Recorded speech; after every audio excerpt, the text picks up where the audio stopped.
Depuis la présidentielle du 18 octobre 2020, la Guinée est plongée dans une crise politique. Une réalité qui s'explique par l'arrestation de certains membres de l'opposition.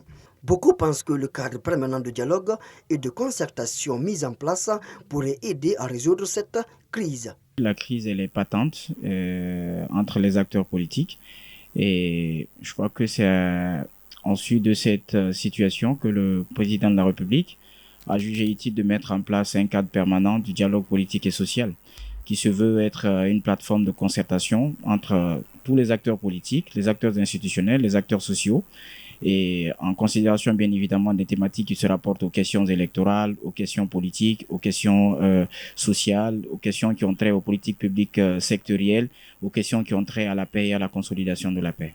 Ce spécialiste fait des propositions et invite les deux camps à privilégier l'intérêt de la nation.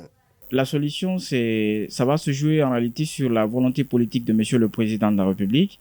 Il a manifesté, il a exprimé un souhait, un vœu, il l'a réalisé à travers un acte concret. Il a mis en place ce cadre permanent pour le dialogue politique et social. Maintenant, il faut faire en sorte que chacun se retrouve dans ce cadre permanent du dialogue politique et social en leur expliquant un peu quel est le bien fondé et la nécessité de la mise en place de ce cadre et faire en sorte que les autres acteurs politiques qui se sentent marginalisés se retrouvent dans ce cadre. La mise en place d'un cadre permanent de dialogue et de concertation en Guinée est une opportunité pour certains. Pour d'autres, c'est une structure de plus mise en place par Alpha Condé pour berner l'opinion nationale et internationale.